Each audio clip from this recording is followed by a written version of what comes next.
I seem to have a resentment against the most important person in the universe to me, myself. This is Beth Wee. I'm in the Koinonia kitchen, and I'm going to talk today about self-sabotage. Do you identify with that little phrase, self-sabotage? It's like I'm working against my own best interest, and I don't mean to, I don't want to, but it keeps happening. It all starts with a little word called powerlessness. I hate to be powerless over stuff, don't you?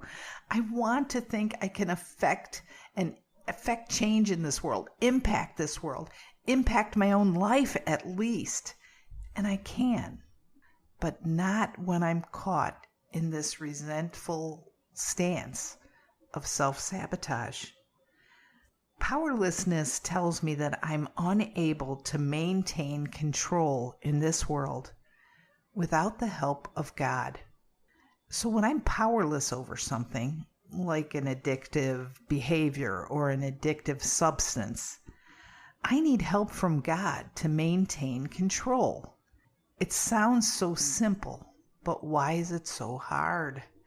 Sometimes before I reach out for the higher power and ask for help, I have this inner conflict about self-care, and I stop taking care of myself. I start thinking about things like what feels good instead of what is good. There is a huge difference.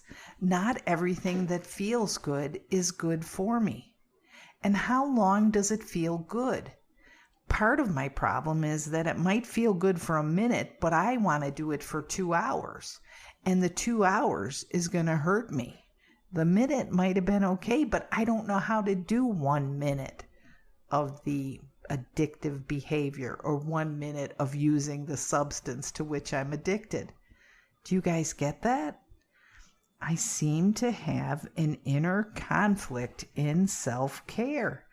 I seem to have a resentment against my own body, or maybe it's my mind, or maybe it's my spirit.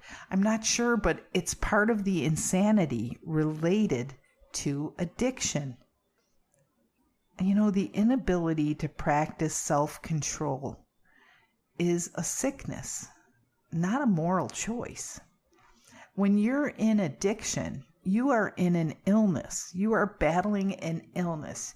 You are not trying to get good. You're not trying to, become well, health, like the wellness of mind, like you hear in all the self-help stuff. This is stuff where you need more than just self to help you. Usually, to battle addiction, I need a higher power, and I need other people that have some experience, strength, and hope. I need other people that understand when I say, I think I'm self-sabotaging, and their heads nod, and they say, yeah, we can fall into that when we lose consciousness, when we're not mindful of how we're living, when we're getting into old habits. And I'm like, habits? My habits are to hurt myself? It doesn't make any sense to physically threaten myself. And yet, I can do it. Using drugs, using alcohol, using food, spending, sexual ideation, any number of addictions share this problem. They're not good for us, and we keep going back to them. Recently, I've been thinking about the spiritual failing. Has that impacted us more than we realize? Has that affected us more than any of the other parts? I mean, do I see dealing with this in a spiritual realm as saving my own life? How about this? Do I even want to save my own life? Are you guys with me here? Do you ever get to the point where you just don't care? It just seems so hard? Well, let me tell you something. I've been there, and it passes. Give yourself 8 minutes, and it will pass. I know that sounds crazy, but think about what's really going on. Addiction is deceptive. It'll tell us stuff that's not true. Don't listen when you're in the bad place. Call someone and get a fresh perspective, get a fresh look at the same situation. Why? Because you're hurting people. Who are you hurting? Well, you're hurting everyone.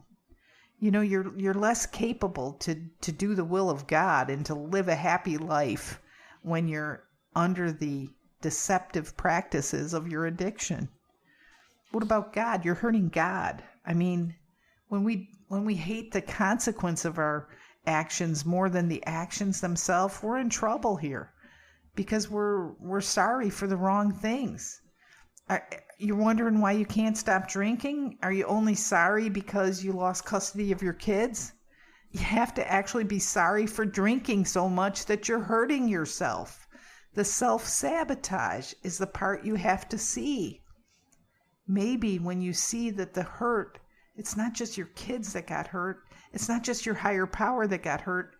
It's you. You're hurting yourself. Can you see that? When we see that we're hurting ourselves, we see the addiction in a different light. We have an allergy. We can, eat more, drink more, party more than other people, and more than our body can actually handle, more than our bank account can handle if it's spending or gambling, more than we can earn. These are things we have to see. We're hurting ourselves. Self-sabotage means that I'm not aware that I'm even hurting myself. So awareness has to come first. And once we're aware of how we are hurting ourselves, I'm going to ask you, would you please write it down? Could you please write down everything you're doing that's hurting yourself? Because then when you forget, you have tangible evidence. You have an index card or a piece of paper or a journal entry where you talk about how you're actually hurting yourself, not everybody else, you. How are you hurting yourself? Self-sabotage has to be stopped if addiction is to be eradicated or even set into remission. God can help. I promise you that. Ask for help and then get writing.